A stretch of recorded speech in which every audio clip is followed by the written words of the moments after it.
I remember it was a really calm day. My brother-in-law had flown in from New York. I mean, how much do you remember? So I remember that my uncle was in from town. On the trampoline. That weekend. And we were gonna go see the Savannah Gnats. Yeah, Savannah Sand Gnats, which was the baseball team at the time. I remember when I was getting ready, I was putting makeup on, and the boys and Christopher were outside jumping on the trampoline, having fun, and the doorbell kept ringing. And I thought they were telling me to hurry up because sometimes I'm known for taking a while. And so I remember opening the door to yell at them to say, like, I'm coming, stop. And I opened the door and I saw the men in, their dress uniforms. That moment changed my life forever.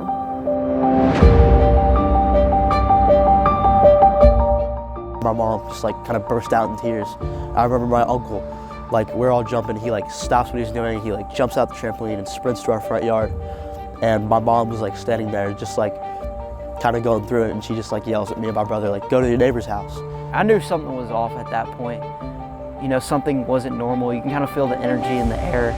Eventually the news broke out, and it hits you in a different way, because you don't know how to feel about it. You kind of go into denial, hey, is this really what's happening? Or is this really the reality? But eventually you got to accept it. So. My father's name is Brent Taylor. He was a major in the Utah National Guard, and he was killed in action November 3rd, 2018, when he was on his 4th deployment overseas. I was 13 years old. When my mom got the knock on the door from 2 full-dress soldiers in uniform, and that's how you know immediately, because that only means one thing. My siblings didn't know what had happened, but I remember I saw them and I just knew. And I looked at my mom, and I don't really remember this, but she's told me that I just said, "Mom, no." 28 September 2021, he was really alert, really awake, and I asked him if he was ready, if he still wanted to fight, if he was just tired.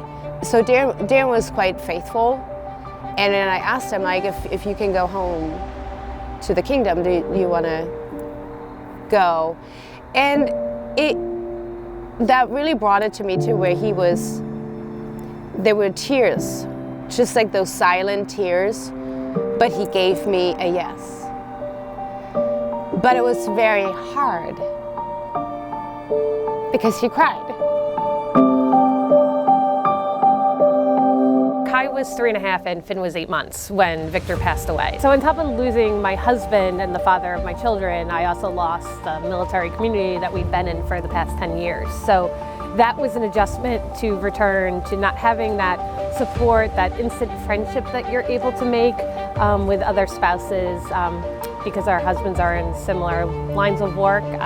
That doesn't happen in regular life. I thought, what am I gonna do? How am I gonna raise these boys and to be men? How am I gonna teach them how to use power tools?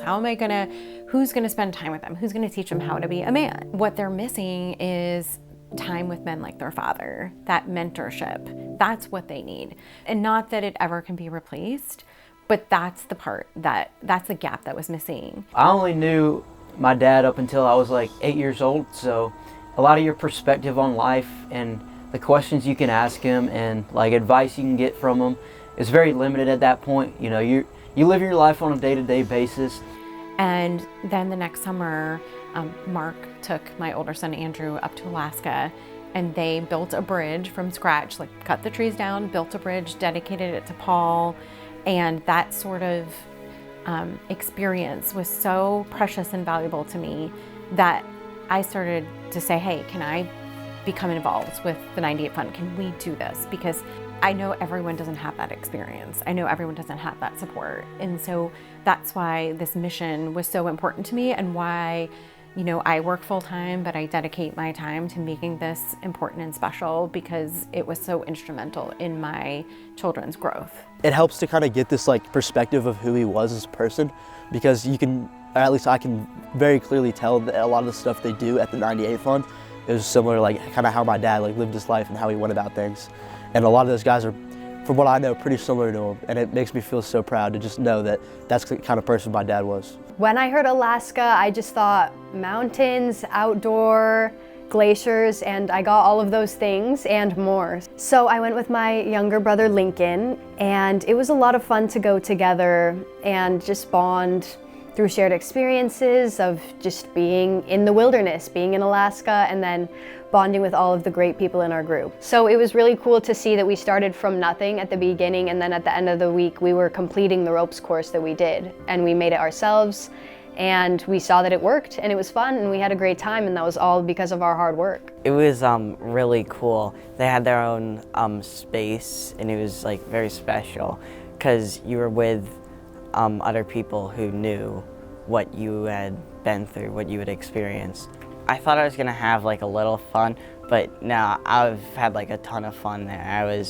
The polar plunge was also cool. This program overall is a really cool and unique model, the way they have it set up, because you have this hands-on aspect. You're building something. Something was there as a product of your labor and that group only, and it will be there for the rest of the foreseeable future. But then there's also the emotional aspect where you do share your experiences, share your struggles. And I think that that duality is really cool, and just being outdoors and going on a crazy hike up an insane mountain, just really, it bonds you to these people, and it can really be quite healing. It was a weekend of incredible growth, and I think culminating in the Gold Star Peak hike with the challenges and the 3 stages of the hike, I think really helped with the 3 stages of grief. Because initially you're just going through it, then you get to kind of like more of a plateau, and it's hard but not as hard, and then you finally reach the top and you see all the beauty of the life that was lived and what you're still creating. And it was just a very powerful experience to do that in Alaska, and there's nothing quite like Alaska. The freedom that is there, the beauty of it is just, it's just a very special place. You realize that you're not alone, and there are so many people who, you're a part of a new community, one that no one is thankful to be part of, but is glad that it's there for them. I think having that support group of people who have had something similar happen to them, they know what that loss is like. They know what it's like even to just send a parent to war, to wave them goodbye as they're going on that plane and not knowing what's going to happen, and then having that worst fear that's always in the back of your mind come true. I think that having people who have had that experience really just bonds you so quickly and deeply in that shared experience. And I am really, truly grateful to this program for providing that for me and for my brother. So you're building a support system, and it doesn't matter what states we're in. We're literally, if somebody needs help or just needs to vent, talk, even if it's just by text, somebody will answer. And we are connected for life in a way. It's really great to know that you kind of have like a community of support. There's not like just 1 or 2 people I can reach out for career advice if I was gonna need it. There's a multitude of people. And that really instills a sense of comfort in me, and knowing that I can still try to figure out my way even though I don't have like my father here. He loved his boys, and he just really wanted to be a dad. So if there's any sadness in all of this, that's like the saddest part to me, is that he didn't get to raise his boys. I think all we really want, like as humans, is connection. It's just being connected to each other and to something that's bigger than just ourselves and our everyday Monday lives. And so I think that's what the Alaska Project provides, is like that chance to connect. And I think that's how we heal.